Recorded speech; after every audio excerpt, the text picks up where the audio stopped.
So there are some other ways that they shape the conversation. The stuff that I think is most familiar to us is things like Measure B, right? These big political fights that some people put a lot of money towards, people like these guys.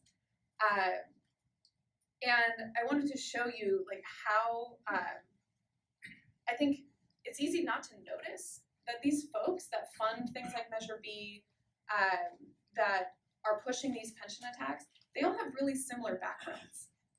John Arnold has given almost $30 million towards trying to attack pensions in California, especially. He was behind Measure B. He was a hedge fund manager, and he was also a trader at Enron, which Enron, by the way, was sued by its retirees successfully. Michael Moritz also funds attacks on pensions in the Bay Area, funds all of this anti-pension research. He's a VP at a venture capital firm. Just another example, this guy, he writes all of these op-eds for the San Francisco Examiner, and he always presents himself as like a concerned father and voter who's just really worried about the looming pension crisis in San Francisco. The pension in San Francisco is actually in excellent shape. They're 87% funded. There's no looming crisis on the horizon. And this guy used to manage a $3 billion global hedge fund, which he never really brings up in any of these articles. But again, it's just overwhelmingly the same people coming from the same places. So connecting it back to San Jose and how this plays out here, there's a few other mechanisms that they've used to try to wage this fight on pensions and to try to change the narrative in their favor. One is that after these municipal defaults like Stockton started happening, the financial industry started lobbying really heavily for a change in the accounting rules that local governments use. And eventually they were successful in getting what is known as GASB 68 and GASB 67. The GASB is the Government Accounting Standards Board. It's this third-party actor that comes up with accounting standards that are used by most governments. And what they wanted to do, what the financial industry wanted to do, was to get total pension liabilities that might be owed out over the course of 30 years to appear on a government's balance sheet in total. So like, imagine that. This is like, you know, it might be billions of dollars that are owed out for decades, but to have that all of a sudden appear as an expense on your balance sheet. It's a way of creating an artificial crisis. And they were successful. They got these rules in place. There were some local governments tried to fight back, but the financial industry ultimately won out. And this is what happened. This is the net position for the city of San Jose. Net position is like your overall assets versus liabilities for the entire city. And so they started pushing for this in 2012, the same year that Stockton went into bankruptcy.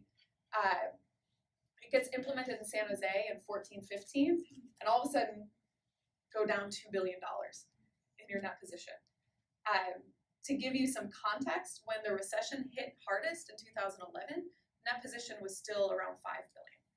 So it created the sense that this was a crisis bigger than the recession.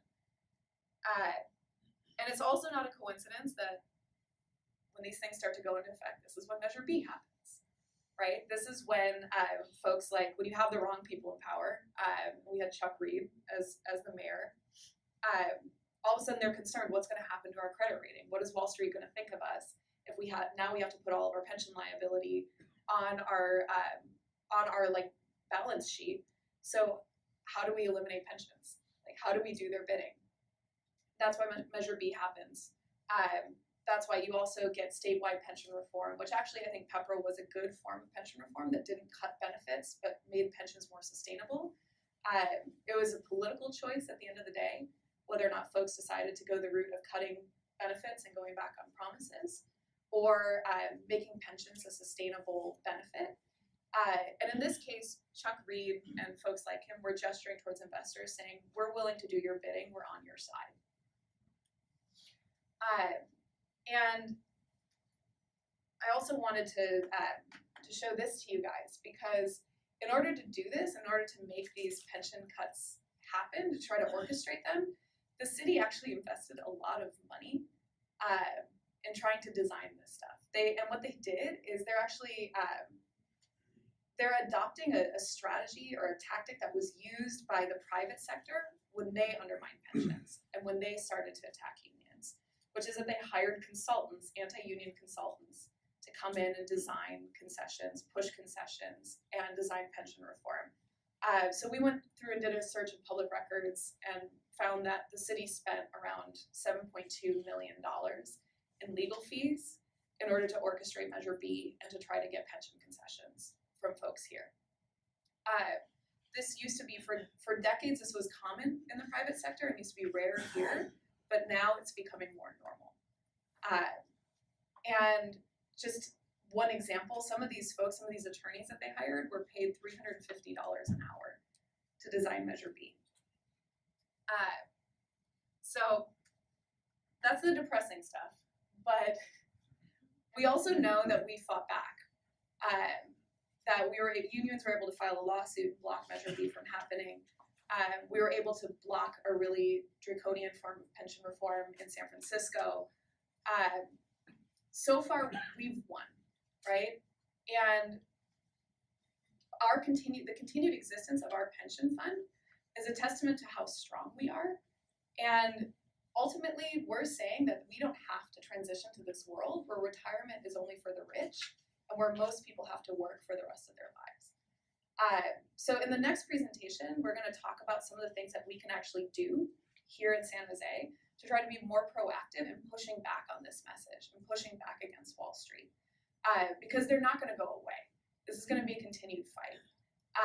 And I think that unions, ultimately the public will be on our side if we go out and communicate with them. And if we stay strong, we'll continue winning. We just have to be vigilant. So that's all I have. Now I can open it up for questions.